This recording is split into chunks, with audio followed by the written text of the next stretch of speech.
Welcome to the REV Your Agency podcast, the most candid and authentic life insurance and annuity podcast that is hell-bent on helping you be more honest, ethical, productive, and profitable. Tune in and you're going to get exclusive access to the industry's top tools, tips, tricks, and resources from the biggest and most effective producers on earth.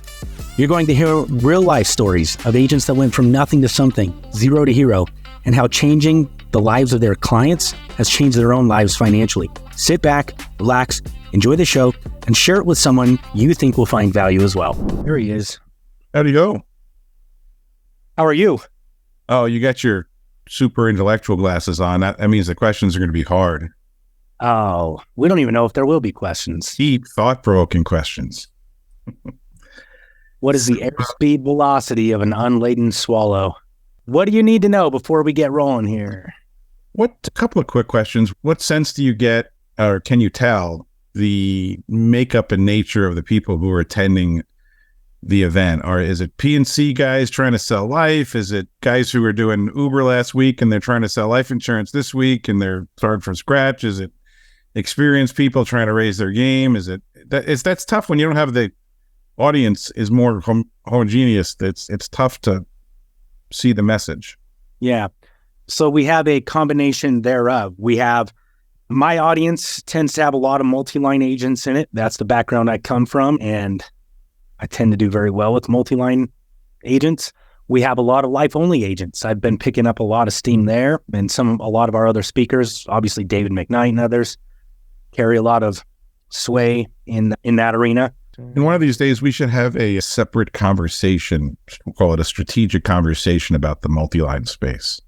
I think we should take a step back, talk backgrounds again, and then see what interesting things we can develop to make some more money so you can get a bigger trailer, I can get a bigger boat.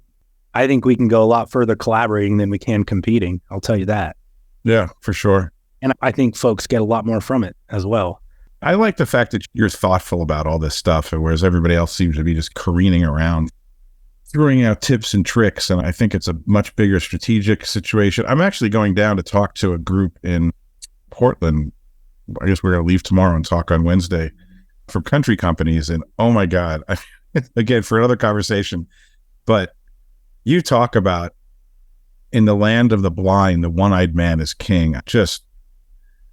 It's a very different world over there and a lot of opportunity. And so she's bringing in a couple other managers to hear me and then try to get me in as a paid speaker. And that could be actually a licensing opportunity if I play it right, because I'm stunned by what I'm seeing behind the scenes, but that's what creates the opportunity. But it's just always interesting when you peel back the curtain, when you look behind the scenes of what's really going on. It's amazing.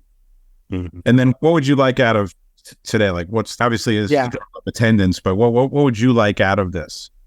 A few things, and I apologize. My Facebook was giving me issues getting logged in.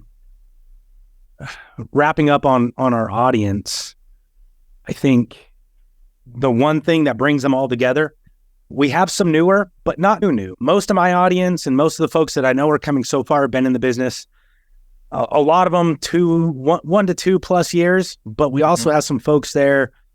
Like my entire Rise group of our mastermind is coming. I think we have 100% attendance so far out of those guys. They're all making $500,000 plus per year. Oh, okay. Maybe they're coming to support me, but they're all coming to be edified. The entire idea is this audience is an audience that wants to sell more life insurance and annuities. That's the key. Here, we have some health-only agents that want to start adding life, some Medicare agents. And I know we haven't really dialed in your topic while you're there yet. We're hoping to get that all buttoned down in the next couple of weeks here. But really, when you and I had talked, the thing that impressed me the most, I could speak to it again, but a lot of these people are my audience, and they've heard me say it so many times. They need to hear it from somebody else. You're much more eloquent. Your focus on the language. I focus on systems and processes a little bit more. So it's a different angle and approach, but they need to understand that it's one of the most profitable pivots they could add to their agency, all the revenue going out the door because they refuse to add additional conversations. They don't want to sell it, solicit it, and refer it, get paid. The math is way worse than everybody gives lip service to. The economic pyramiding of that, not just the additional revenue from the sale, but the additional duration of the longevity of the relationship, driving down the lapse can, driving up the growth rate, and how that translates over the duration of the relationship across the size of the book is literally a multi-million-dollar differential. Yeah. And that's what they're not paying attention to. And frankly, given all the data, the companies are terrible at explaining that even to their captive field forces. It's just this generic statement when the math is really actually not that hard to crunch through. And the agents take it on as this burden. Oh, they're making me do this. They're making you do what's good for you because they know it's good, because they want to hold on to the business. They know this will do it, but they're like, oh yeah, pivot to life insurance. And hey, we haven't talked about your life insurance. Wah. You get shut down. And then it's, oh, this sucks. This isn't any fun. I'm not going to do it. I'm just going to focus on P&C. Everybody else is going to eat your lunch and you're not going to have any P&C. You know, dude, that's exactly it. So that's what I'm hoping to have you speak towards. And the whole point of this today is just to introduce folks to you and let's get them excited to come and almost like a teaser. Hey, if you'll come, what you're going to get from Barry while you're there. And that's really what we're doing all these for with everybody on the speaking panel, is almost that little teaser of here's what I specialize in, here's what you're missing out on, and I'm going to give you the keys of the kingdom as much as you can in the time allotted.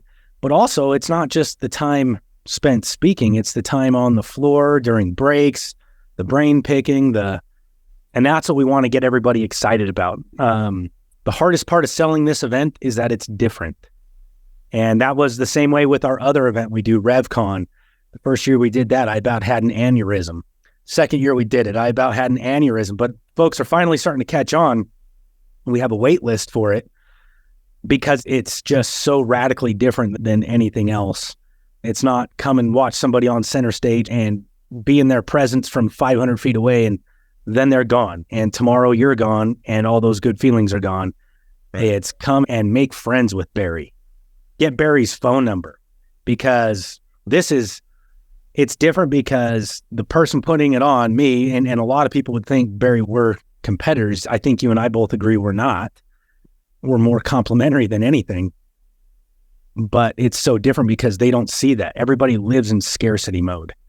And it's an abundant event. I want to... That was a hard thing for me to get over. And maybe still, I'll probably linger a little bit of that. You think, if I give away this great idea, this great piece of language, that somehow that's going to take away for me, or it's going to prevent me from selling something. And the reality is, I put out this podcast with the folks from Club Capital.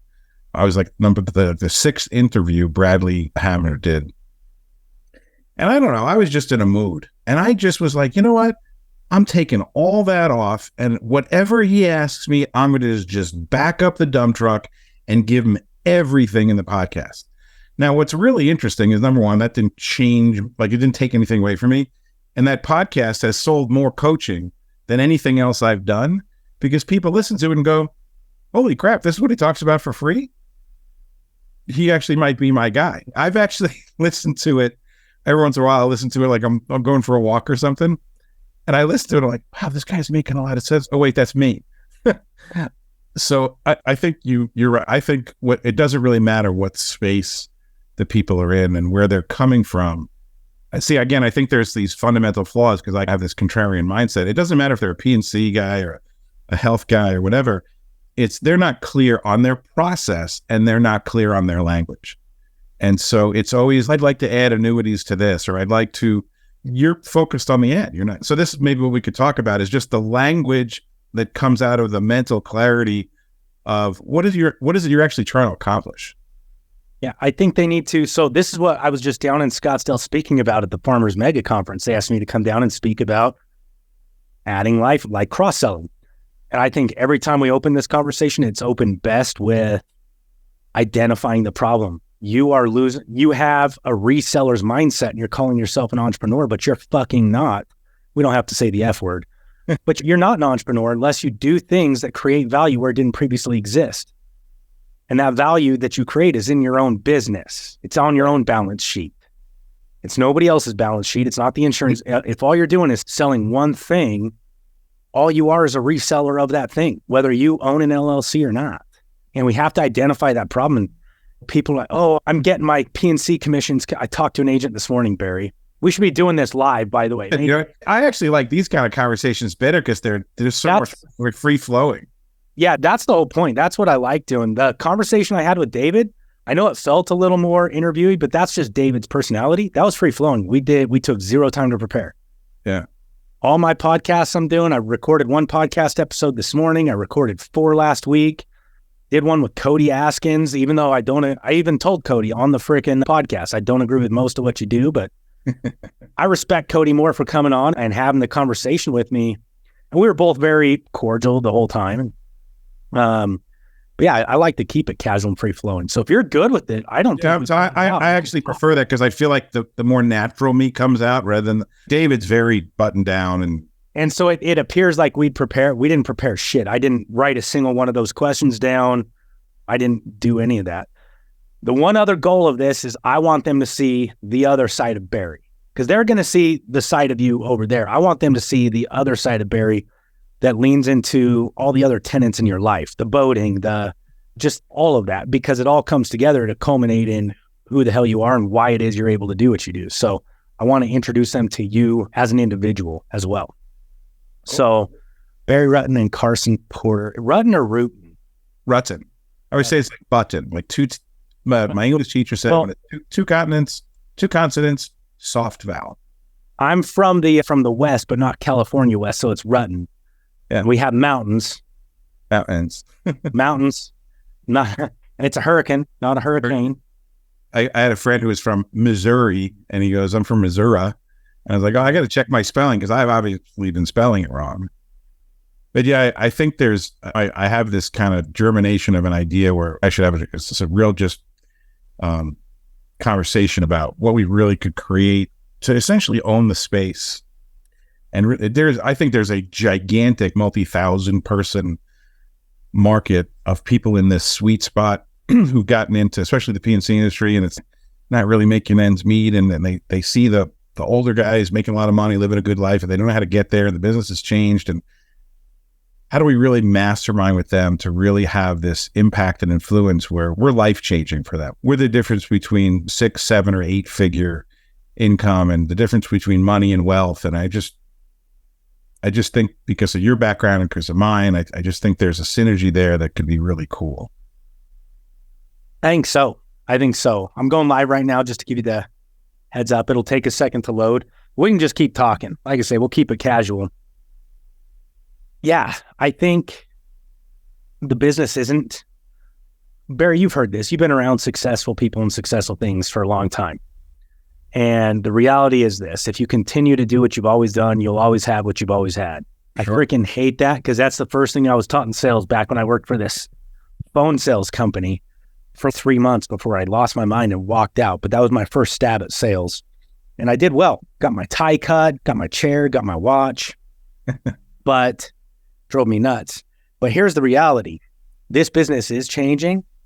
And one of the biggest obstacles we get, I'm in the middle of creating some sales tools for my team. One of the biggest objections we get is, oh, my upline is my mentor or whatever, which is great. An upline should be a mentor. You get paid from someone else's production. I believe you should be there to mentor, but they can't be the end all be all. They won't be the end all be all. Most of them, frankly, are upline and antiquated. Most upline are antiquated. More inexperienced. Yeah, and that's not to take away from them. They've earned it. Kudos. That's phenomenal. Whatever. But what got them to where they are is not what's going to get most agents to where they want to be, because the business has changed. It's different than it was 10 years ago, let alone 30. Right. So. Yeah, I think the idea, this has been the flawed, what I call the sales manager concept, certainly since I've been in the business and probably for decades before that and maybe decades after, is the idea that the high producer, the top producer, will, number one, be a good manager. That may not actually be true, because the skill sets and traits and personality features that might make you have the drive and the tenacity to be a good salesperson doesn't necessarily mean you're going to be a good coach, leader, mentor, that servant leader, In fact, I remember in one role we had a very top producer, and everybody's, oh, we should make Chuck the sales manager. I'm like, no, we shouldn't. And they're like, why? Chuck's such a big hitter. And I'm like, because Chuck's a jerk in a good way. Like he cares about himself. He doesn't care about you guys. And sales skills are not like a virus. They're not contagious. They may be copyable and mirrorable, but it truly doesn't become part of your DNA. Chuck's Chuck, or whoever this top producer is, who they are, and they're successful because of all their background, all their efforts, and all their experiences. And just being around them doesn't necessarily mean it's going to translate, or that they even know how to package and translate what they have done and be able to deliver that to you in a way that's actually usable. I'm very interested in nutritional supplements and such. And one of the things you become aware of is the term bioavailability. So you're like, oh, this nutrient's good for you. But yeah, once it goes through your stomach, like almost none of it's available. So what do we package it with to make it available? If you're not aware of bioavailability, you're shoving in all this expensive stuff and you're not actually getting any health benefits for it. I think it's the same thing with this upline concept. Well, first of all, if you're an entrepreneur, and I know you'll agree with this, if you're an entrepreneur, entrepreneurship, in my opinion, is about filtration. I say that slowly just so it comes out clear. Filtration. You're an idea filter. The idea is to have a really wide top of the funnel and have successively finer filter media as the ideas come down and exit the bottom of the funnel for use in the business. So stuff that doesn't fit your personality at all, your style, that should get filtered out really quick, doesn't apply to your business, gets filtered out quick. And now you start getting into this narrower and narrower funnel where things actually make it through the filter media and get incorporated in the business and then get tested to see if they work or they're effective. If you just say, I get all of my ideas from my guy, my upline, my gal, my one mentor, you only have access to one set of inputs. And their inputs may not be effective inputs for you. They might not be the best inputs. So I think entrepreneurship starts with having a really what I call wide top of funnel and then good filters to know what to get rid of, what to filter out, what to include, what to keep. Yeah, I agree. For those of you just joining us, by the way, this is me, and I'm speaking with Barry Rutten. I need to pronounce the T's. I live in the Mountain West region, and so it's Rutten, it's mountain, it's hurricane, not hurricane. We've already I should get the Barry right. I'm good. CFP. With the R. I've been working with you on the R. You're there. It's getting No, y'all, I haven't known Barry a very long time. In fact, it was just a month or two ago, Barry reached out to me and was like, hey, we're similar. We should talk. And now Barry's going to be on stage in Scottsdale, January 25th at DTDW for a few reasons. I like Barry a lot. He doesn't flinch when I cuss, but he's also so damn knowledgeable and so good at one of the other people that's going to be on the stage, really close friend of mine, Van, once told me that nobody cares about what you know until you can deliver it simply and they can go use it. And then they still don't care what you know. They just care that they now know it, right? And that's what I've always appreciated. In the couple months I've known you, Barry, is you make it really simple for people to take what you know and you get it to them really quick so they can put it to use. I'm super excited for folks to get to come and hang out with you. What got you to this point in your life where you're a good communicator? Because none of us are born that way. We're born crying and shitting ourselves and everything in between. I'm going to sound like a football player, which is fine, but I got to give the props to Mom. Mom got me into reading really early and just all kinds of adventure books. I remember reading the Jules Verne series, 20,000 Leagues Under the Sea, yes. Treasure Island and everything. And I was so blown away by the experience of reading and the visualizations, especially Mysterious Island. I said Treasure Island, but Mysterious Island. The idea that you could put these words into your brain, but your brain saw them as pictures. And it's so funny because today, when I'm coaching agents and I say I'm talking about life insurance sales, I'll talk so much about creating visuals in people's minds with your statements and questions. And that totally harkens back to that reading experience. And what was really interesting and telling is that when I was a kid, I'd go to school and in whatever situation, maybe interacting with a teacher or another kid, I would use probably a little bit more advanced vocabulary than my school grade. And kids would make fun of me. And I'd go home, and cry to mom. And mom said, don't bring yourself down to them. Let them rise up to your level. So it was really great advice. And so I've always been a reader. And I am really, even though I'm a financial planner, I joke that I really don't, I'm not really good at math except money math. All other math, I actually married a math major. My wife was a math and physics major. She's the smart one. But I've always been attracted to language and the meaning behind words and how just subtle differences in what we say can have such a huge impact, and how people are, frankly, linguistically lazy. Can I give you an example? This is probably, rather than me rattling out, I'll just give you an example. Big part of our industry uses the phrase mortgage protection. Common term, right? Mortgage protection. Oh, I started out in mortgage protection. I do big business in mortgage protection. And my contrarian brain, and everyone who's listening should know that a lot of this just comes from, for whatever reason, I'm always like, why are you saying it that way? And very contrarian thinking. I'm like, mortgages don't need protecting. Banks have collateral. They loan you the money for your house. They own your house. You don't pay them, they take your house through the foreclosure process. Wait a minute. Maybe I should call it foreclosure prevention. And maybe instead of offering life insurance to people, I should actually ask them about, or telling them, hey, you need life insurance. Maybe I should ask them, you've taken on a mortgage, you've signed a document that says you promise to pay these payments on this schedule for this period of time. And the rest of the document sets up the legal structure for how they can take the house back if you don't. So the moment you put ink on paper, or these days e-signed that document, what's your foreclosure prevention plan look like? Because that entire process was based on your ability to pay. It was based on your credit, which was your past ability to pay, and your income, your ability to pay in the future. And so everyone's making this huge assumption, the bank and you, that you'll be able to continue to pay. So why are we calling it mortgage protection when it's actually the thing that the person wants to buy, your customer wants to buy, is foreclosure prevention? That's the actual outcome I want to avoid. So again, I think language is just, I think there's a lot of linguistic incest. Say that again, linguistic incest. Everybody just keeps using the same language that everybody's used forever and keeps repeating it. Eventually you get stupid kids. In this case, I think you get bad language. I think you get ineffective language because no one's actually stopping to say, is this language effective? I'm sure, I know in this space, you have a lot of folks who are in the P&C industry. Drives me insane when I hear people, so let's say a customer or somebody calls in and asks for a quote, and you say, I'm happy to give you a quote.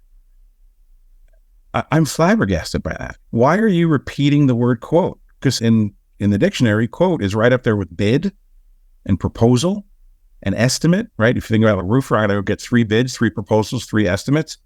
So the word quote actually perpetuates the shopping experience, actually perpetuates, hey, you should continue to shop.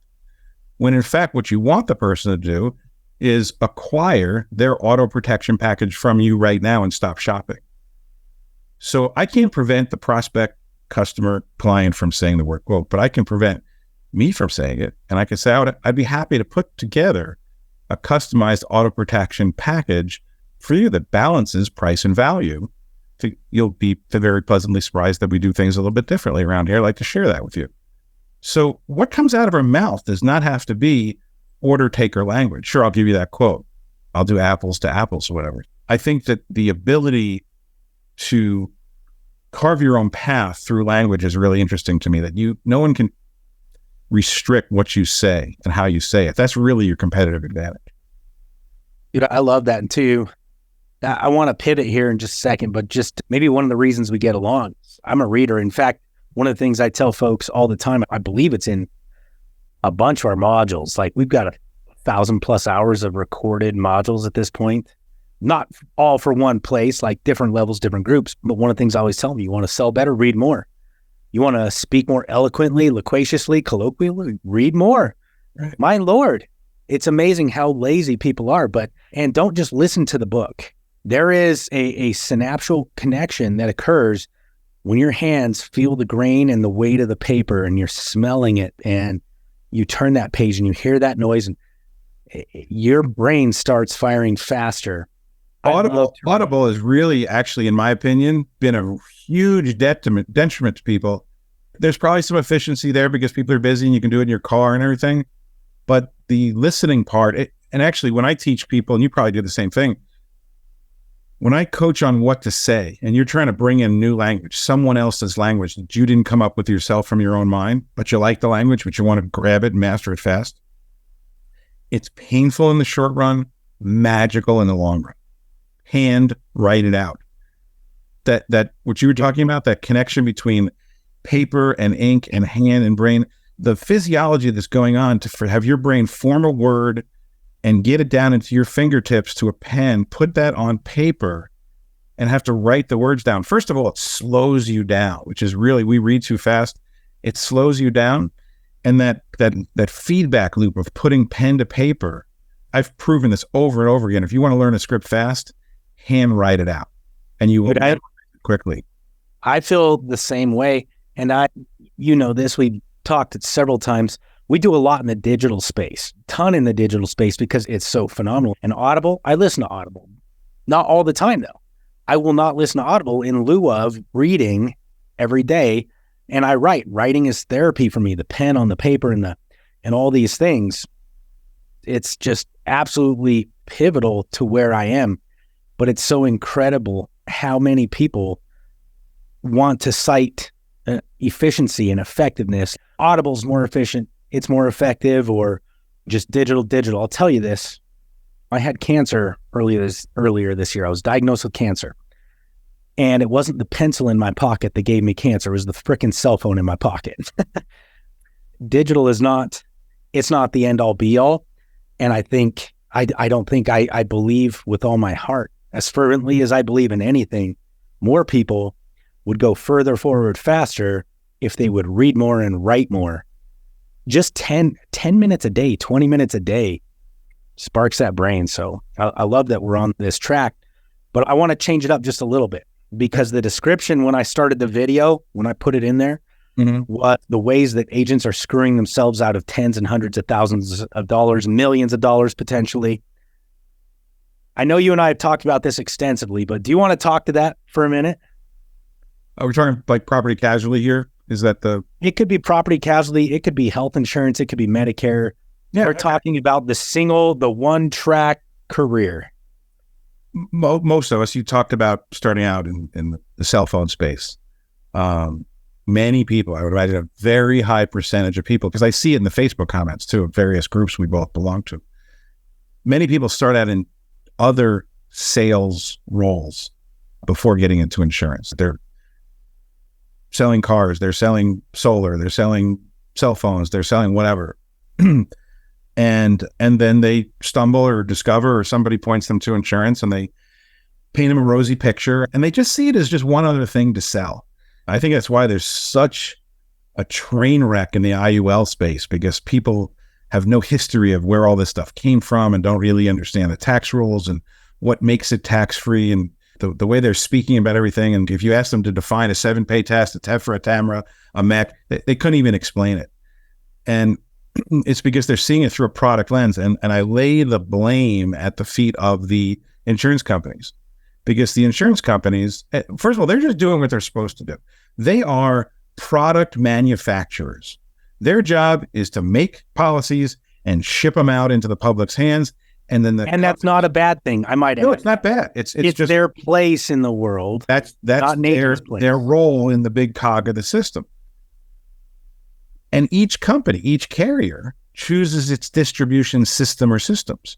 Captive agents, independent agents, direct to consumer, online only, kiosk in a store, however they want to do it. Stuffed in an envelope as a rider in your AARP renewal. Here's your pitch for or direct mail. So there's all these distribution systems. But when it comes to us people, weeums, as my friend used to say, weeums, almost everyone comes into the industry, myself included, you included, through a product-centric lens. We're taught, hey, here's what we got to sell. Here's the features. Here's the benefits. If you got lucky, somebody talked about benefits. And go be evangelist. Go tell everybody about these products. And if you talk to enough people will want to somehow magically buy this thing. It's, hey, I always think of the guy in New York City with the trench coat, and he opens up the trench coat, and hopefully he's got clothing underneath, but on one side there's watches, and the other side there's pens or whatever the fake goods are. And I think that's the way a lot of people are coming at this industry, product first, product centric. And then they get to some spot in that product space and go, what else can I sell? What's the next product? Okay, now I'm going to pivot to this or tie in that or add on this. And to me, it feels like the finance and insurance guy in the auto dealership adding on floor mats and body undercoating. And that's exactly how it feels to the customer as well. And the thing that I think people should be terrified about is the math says that you're probably only going to close 1 or 2 out of 10 at best. Those are what we call the easy lay down people who would probably agree to anything about anything. Yeah. And all the money you spent to market to get in the other 8 leads, first of all, you don't have any systems, so you're just going to let those just slip through your fingers because they weren't ready to buy now today.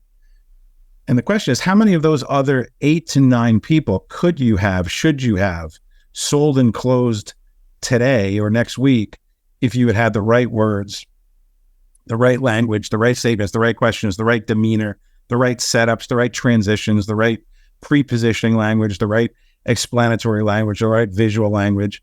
I say a lot that he doesn't know this because he doesn't know me, but I was greatly influenced by Van Muller, who's going to be with us, which is great. You're going to get a chance. Have you met him in person? I have, but he doesn't remember. It's the handshake. I remember him presenting when I was in my 20s. While we're there, remind me, I will personally reintroduce you to Van. Yeah. I've had the pleasure of speaking on stage with him, and every time I call, that dude picks up the phone and is willing to spend hours with me. He's just the biggest heart. He's a really good human being. You can't fake that. You could see it in his writings. You can hear it in his. And I think the reason he resonated with me early on was I always felt it was really important to be a human being. And if you have time, I'll tell you a quick story about that. I think will make that so razor sharp for everybody. But my point is, in many ways, we're probably turning people off with what I call the hard product pivot or the obvious product pivot, because it's such a trigger to people's reticular activating system, to the defensive lizard that's in everyone's brain, because here comes the sales pitch, and whoop, the hand goes up, the defensive thing goes up, they're just trying to pitch me goes up. And in my opinion, the right way to do this is to have an integrative approach with a bigger outcome than the products themselves. So I've always said that in our industry, in my opinion, we only do 2 things, which is really great because it really makes things simple. We do 2 things. We help people avoid financial loss in all its forms with either work we can do ourselves or people we can introduce them to if it's not in our space, because you shouldn't be futzing around an area that you don't know what you're talking about. So be ready to refer out. In the CFP world, it's a requirement that you have to have a adequate level of expertise to give advice. And if you don't, you need to bring in other outside experts to be focused on the outcome that the client has, and to not fake it till you make it or other whatever horseshit flies around masquerading as advice. And sorry, that's a little rant thing that I could get on for 2 hours. So it crept out a little bit. I'm from New York. Everybody should know that. So every once in a while, I don't know, but I've been on the West Coast since the late 80s. And so every once in a while, I pull back the New Yorker guy. It's like the Hulk. He just comes out in certain moments. And so what we want to do is present to a client a comprehensive solution. So like in the PNC space. P and PC. Yeah, say that. I got to say that slower. CMP, spell like cut, Barry. I believe in what I call total asset protection, right? Protecting the 3 broad categories of assets. The physical assets that can be lost, damaged, or stolen would need to be repaired or replaced. The financial assets, your savings, your investments, your home equity, the money you've accumulated so far can be taken away in a lawsuit.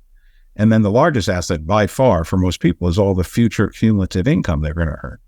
And so they need an income replacement plan in the event that got stopped or interrupted so they could withstand and recover from that income interruption.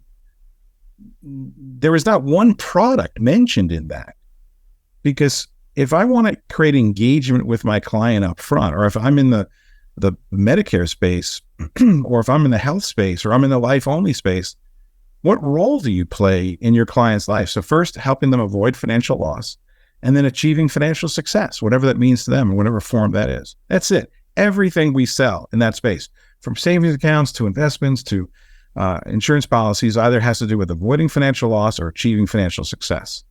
And once I started telling that to clients, they're like, oh, thank God. Thank God you simplified that for me. That makes so much sense. Okay, what do I need to do in each of those areas?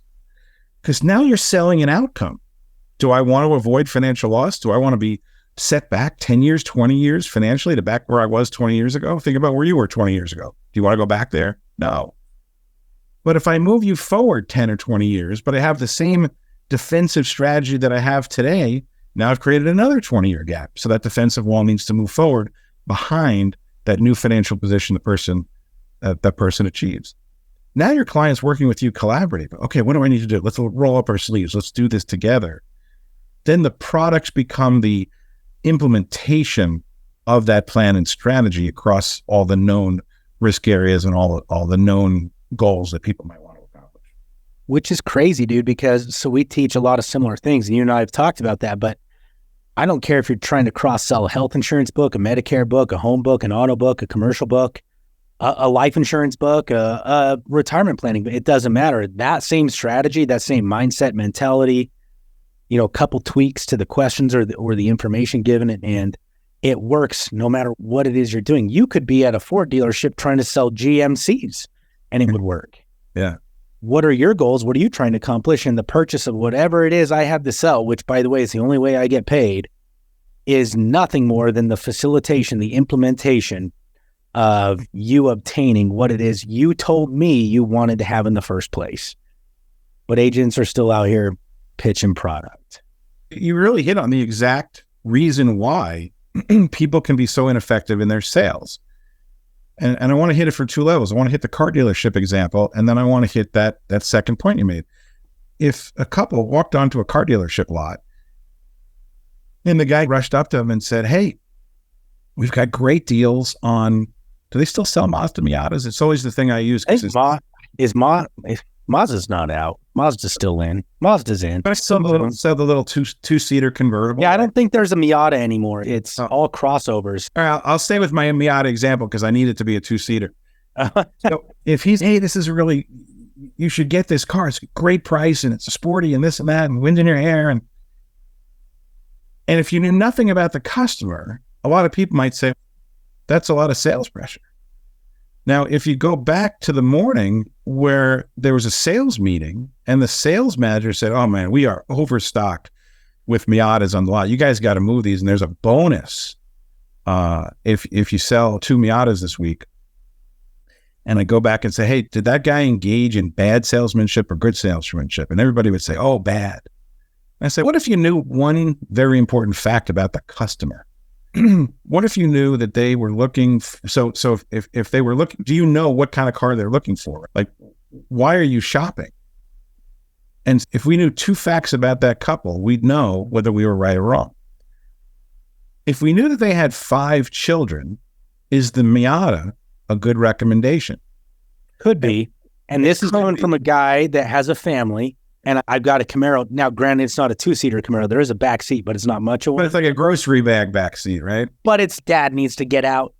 There you go. Get out. And dad has the ability to go get out. Yeah. So if I knew that the parents already had a van, their minivan with the 3 rows of seats, or their SUV with the 3 rows of seats and all the car seats, and the Miata was for them to get away from the kids and go on mom and dad date nights, and just go for drives and let, grandma watch the kids. See, I need to know about what that person's trying to accomplish. My question needs to be, what has you looking for a new car today?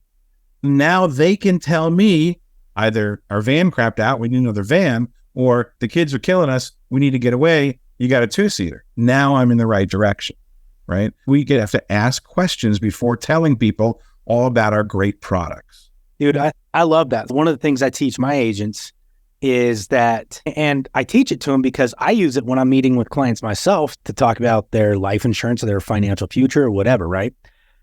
But what I always tell them is the difference between where you're at and where you want to be, the difference is the work in between, right? So that's what needs to be done. In other words, That's what needs to be implemented. The work in between where you're at versus where you want to be. It's no different for your clients. What they need to pay you to do for them or help them implement, how you earn your living, which is the work in between, is the difference between where they're at and where they want to be. How the hell would you know what work needs to be done unless you understood where they're at and where they want to go? Pretty simple, but you got to ask questions. You ever hear somebody say, someone will say, I already have that at work, which they're essentially applying, they already have life insurance at work. Mm-hmm. And you'll hear agent after agent start talking about that.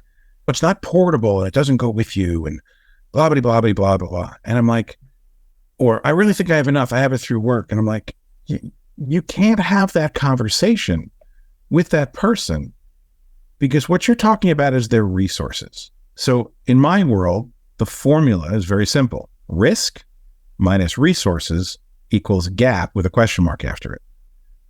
And so that's really a nice little piece of information you share there, Mr. Customer, but hold your horses. I need to understand the risk that you're facing. I need to understand if we lost your income and your income was lost permanently to your family or temporarily, we'll talk disability, something like that. What do we stand to lose? How much money does it take to run this household? Then and only then can we evaluate, the adequacy of the amount you have through work, because the Human Resources Department didn't ask you about your personal budget in determining that every employee gets $50,000. Every employee gets $50,000 because that's what's called the PS58 cost, meaning it's the amount of insurance an employer can give employees without having to add a little dink of taxable income to their paycheck every week. After that, they have to tag you for that little bit of what's called imputed income if you get like a one-time salary, three-time salary, and it gets into hundreds of thousands of dollars. But I still don't know if that coverage you have through work is accurate until I know about you and your family and your spouse and she working, is he working? And so to have that conversation and start trying to talk them out of that is why clients get pissed off, because it's insulting to say you're wrong and I'm right, and here's why I'm right and here's why you're wrong. As adults, that's really offensive. Go back to the car dealership, right? If you're a proud Mazda Miata owner, you pull up, I'm a GM guy, although I ordered a truck 90 days ago and we still don't have our allotment because of the UAW shutdowns and strikes, but I digress. But you're a Mazda Miata guy and you're like, you know what? Just once, I'm going to test drive a Corvette or a Camaro or something like that, right? You pull up on the GM lot and the GM guy comes running out. Maybe I'm the GM guy. And I love him, right? I love him. I come running out and I'm like, well, I can see why you'd want to trade in that piece of shit. By the way, you're so proud of that piece of shit. Yeah. You're so proud of it. You love it. You just wanted to give this a try, see what it's about. And if it was worth it, yeah, maybe you'll go with it if it fills the gap in your happiness. But you're already happy, right? How likely are you to buy a car from me if I come out and immediately insult what you have instead of being like, man, those Miatas, those are freaking cool cars. I've only had the chance to drive one a couple times, but tell me, what brings you to the lot today? Exactly. How is that a different experience? I don't know why. I'm a boater. Anybody who knows me, I'm sort of obsessive about it. I've got two boats. One's an 18-foot center console Grady White with a really cool stainless steel T-top, probably one of the only ones in existence. And then we've got a 30-foot Flybridge sedan diesel-powered thing that we take out in Puget Sound. I'm near Seattle. And I'm obsessive about keeping them clean. I'm obsessive about keeping them maintained. Yesterday, we live near what's called Lake Washington near in Seattle, and the lake was a sheet of glass, mirror smooth. And all I could think of is I just want to be on the boat. It was a sin to not be on the boat. That's how strongly I feel about it. And so, of course, I go to every boat show. There's multiple boat shows a year. And I've been going to boat shows probably since I'm 18 years old, because I started out in New York. There was boat shows in the East Coast and now West Coast. Every single boat salesperson starts with the same question. What kind of boat do you have now? And I want to give them the finger. I really do. Because it's such a size-up question. And first of all, it's an irrelevant. It's, again, risk minus resources equals gap. Like, boating desire minus current boat equals gap, right? What I own now, to your Corvette, when you started talking about the Corvette, Yeah, I get on boats that I cannot possibly afford. They have these crazy boats at $30 million, and it's just not my world. It's really not my desire, right? But there's certainly boats that are a bunch of levels below that, maybe a couple $1 million that I'd like, that would be really nice. See how my sales skills are with my wife, right? But that size up question, which is an irrelevant question, it's the same question that I'll hear agents say, hey, I noticed we don't have your life insurance. Who do you have your life insurance with? And I'm like, I couldn't design a worse question. The answer is irrelevant, especially right now. And how is that getting you any place? So one day I was at the boat show, and this, we'll just say this kinder older gentleman asked the question, same question. And I don't know why it hit me differently. And I just felt bad for him, right? And I said, can I just tell you that's just not a great question to ask? And what's interesting, and I think because he was older and because there's a lot of young guys around, he said, well, why is it a bad question? That's probably the wisdom of age, right? He was willing to listen to why. And I told him, I said, it sizes me up. It doesn't get you anywhere in the conversation. It makes me want to run away and doesn't really accomplish anything. Certainly doesn't get me closer to wanting to buy a boat from you. He said, what should I say? And it's funny, for all the years I was mad about the question, I had never thought what I actually wanted to be asked. But in the moment when he said, what would you want to be asked? It took me like a millisecond. And I said, what do you love about boating? And he lit up like a Christmas tree. And because he could see it, he could see all the conversations that had ended in nothing. And then he could see all the future conversations that would be engaging. Because I'll certainly tell you all day long what I love about boating. And it would allow us to make a little bit of a connection. You'd hear some things about me. And then I could say, is there anything about your current boat that doesn't allow you to do everything you'd want to do on a boat? And oh my God, would you hear from me about this factor of our shower and this act, this. And I would tell you. And I'd effectively give you if you could find me a boat that looks like this, I actually might want to buy it.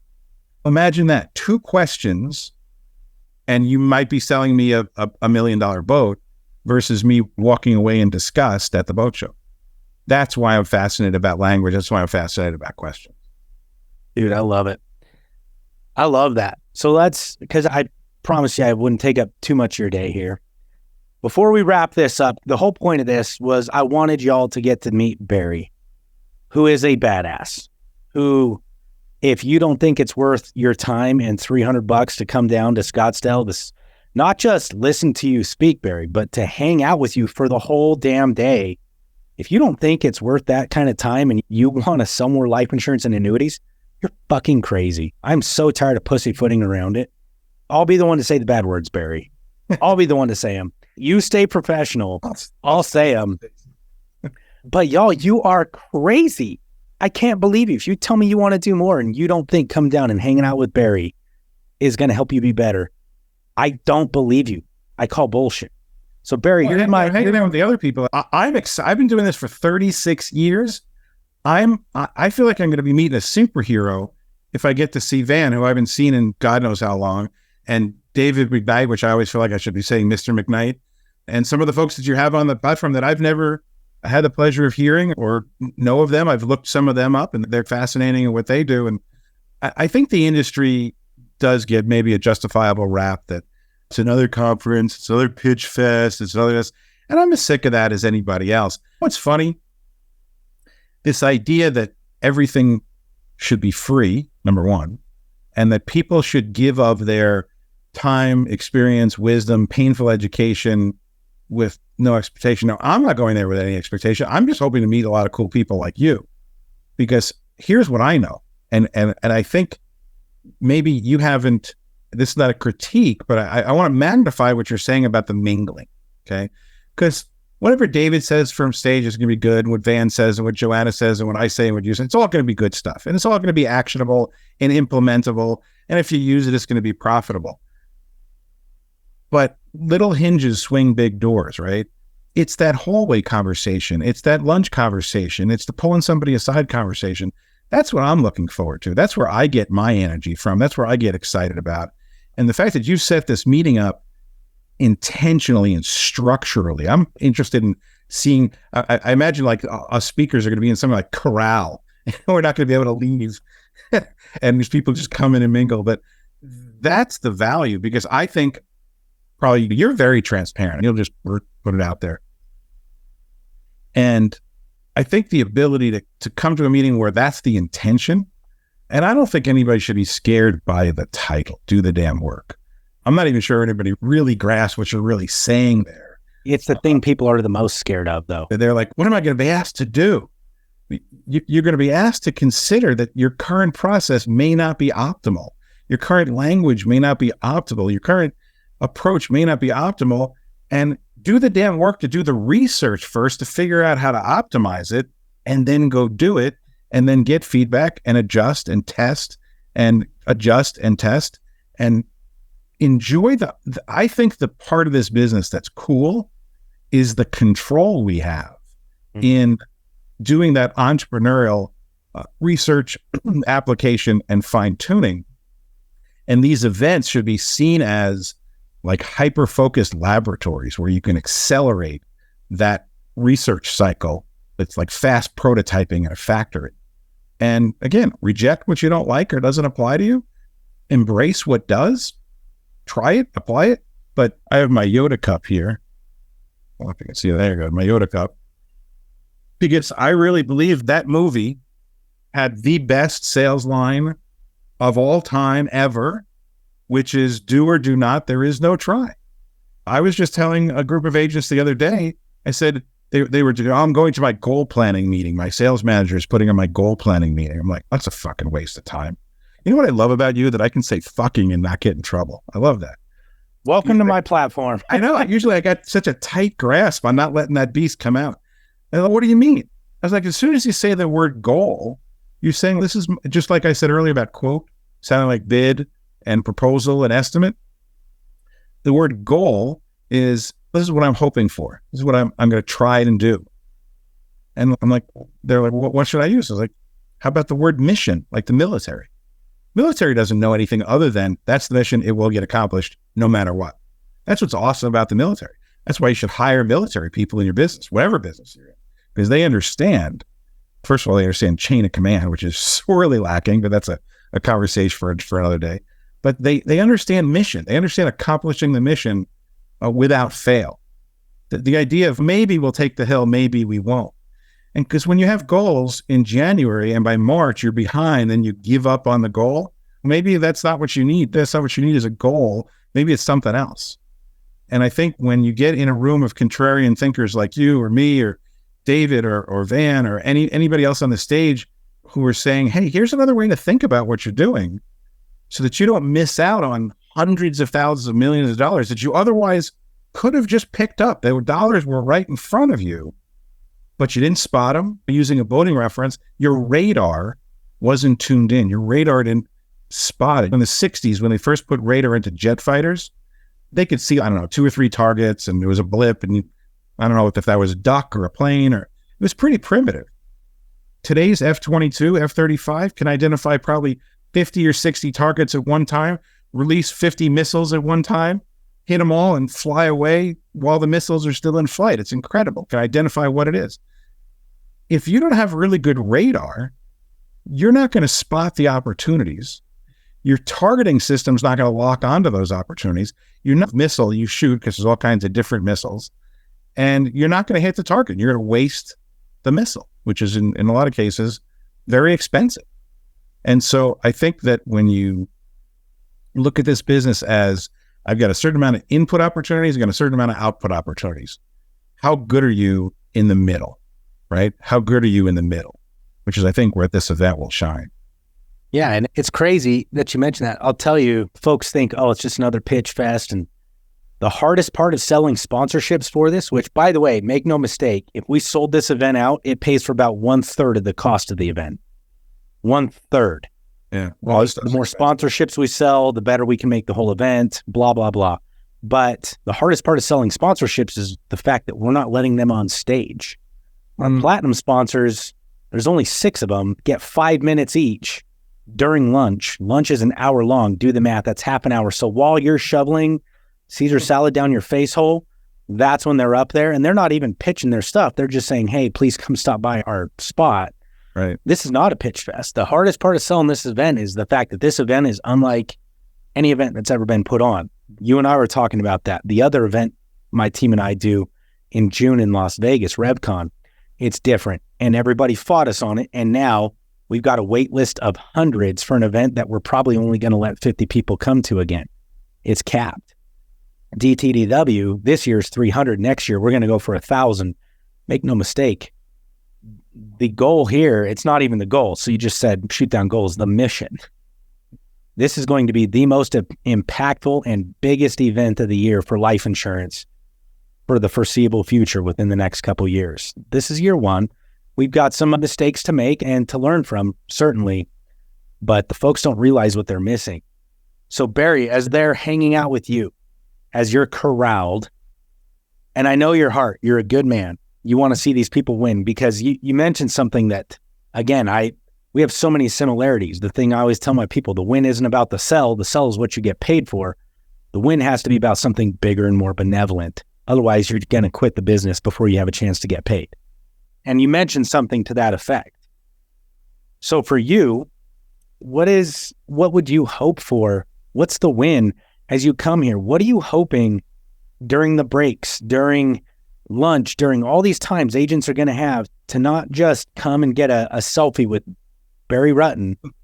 What do you hope they can take home and serve their community better with, feed their family better with, put Susie in dance and Johnny in football better with? What do you hope an agent comes to you with while you're there collaborating at this event?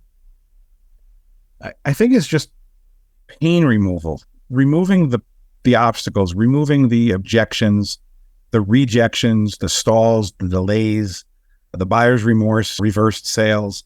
I can remember starting out in my career, 9 o'clock at night, to just finish up another round of ineffective appointment calling, and thought I had to know everything that was in the books and the credenza above my head or the shelf above my head.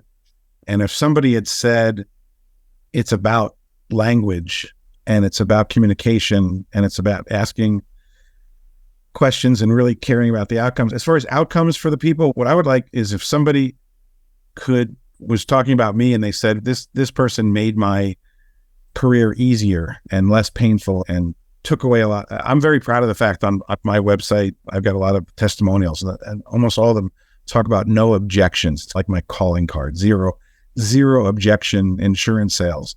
And people think that's like an impossibility. I'm like, actually, it's the exact opposite. Not only is it a possibility, it should be the norm. No one said this had to be combative and painful. And I started out when I was 26. I left law school to get into this profession.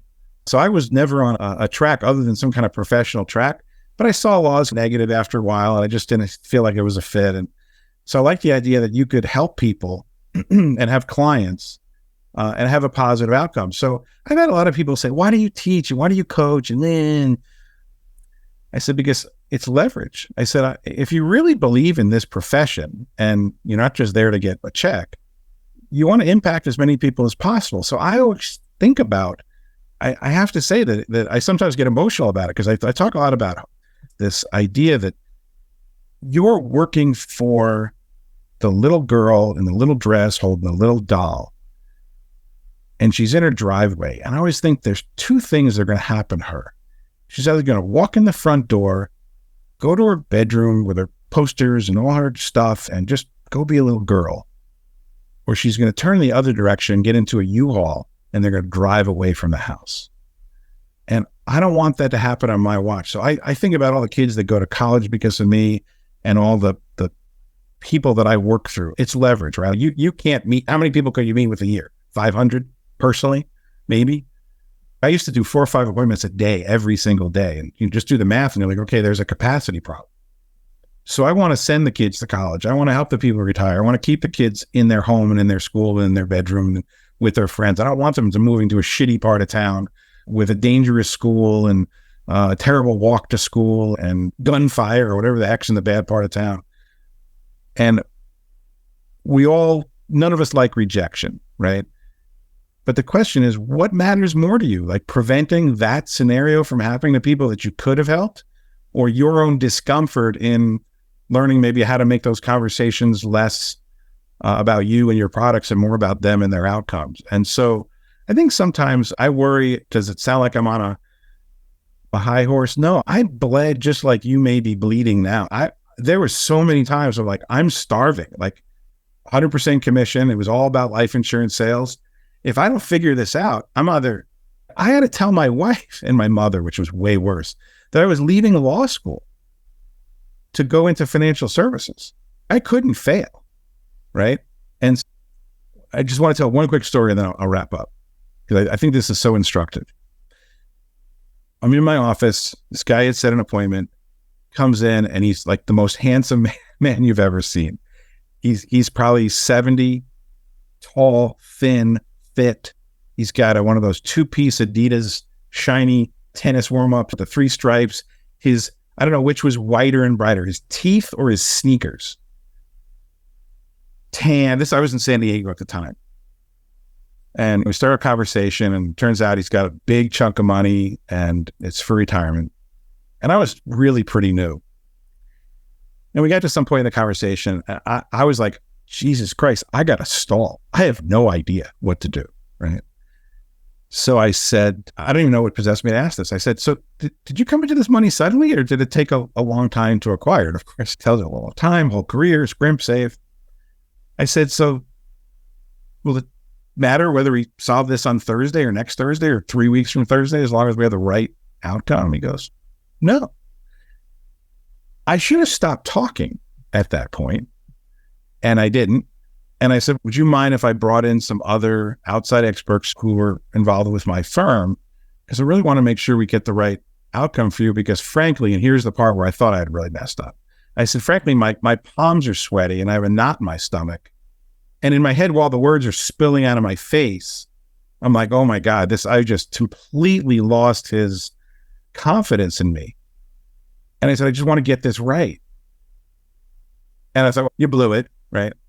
And he looks at me, Carson, straight on, unblinking, and he says, son, he was 72, I'm 26.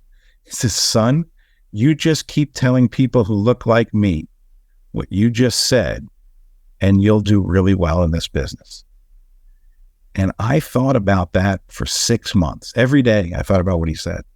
And it just set me on the path to this, for God's sakes, be a human being. I think most of the people in our industry are good people who want to do good things for people.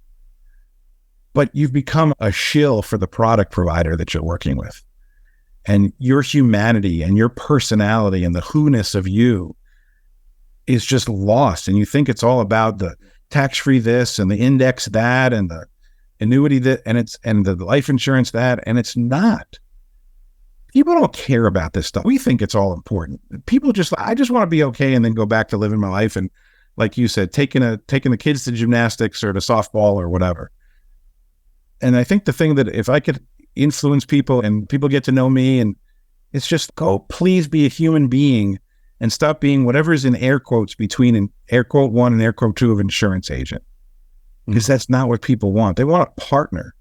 And there's a lot of partners to choose from. So why you? Why should they do business with you versus any other option available to them in the space, which is like almost infinitely vast? If it isn't you and your uniqueness, what the hell is it? What could it possibly be? And so I'm open to let people let that Eunice out and then learn a process to let them just see the real you through the questions you ask and the engagements that you have, and stop pitching products. People will, when you stop pitching your products, people start buying your solutions. And I think that's what we all want. Love that, dude. I think that's a perfect way to end it. Ladies and gentlemen, Barry S. Rutten, CFP, R.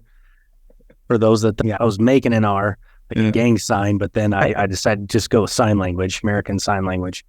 Barry, I appreciate you being on and showing everybody who you are and what it is you're about. It means the world. My pleasure. I'm looking forward to meeting everybody in Scottsdale. I can't promise I'll be at all the meetings because I hear they have water slides. If I'm not found, tell you Barry's going to be there the whole damn day, folks, before he gets to just if I smell like chlorine, you'll know why. Before Barry gets to G-string out, he's going to be there for a whole damn day with y'all. That's all right. All right. This has been another excellent episode of the Rev Your Agency podcast. Remember something, nothing happens if you don't do the damn work. So take what you've got from this, take what you've learned and go implement it today. It's not about having everything. It's about having one thing and implementing it every day so that you can take your production, your agency, and the lives of everybody around you to the next level. If you could use some help with it, hit us up at revagencysyndicate.com and jump in. We run a mastermind that is dedicated and hell-bent 10 times more than this podcast could ever be into helping you have the education, collaboration, and accountability that you need to go to the next level. Whether you are captive, independent, whether you're life only, or you focus on multiple lines, it doesn't matter. We're here to help. Let us help you.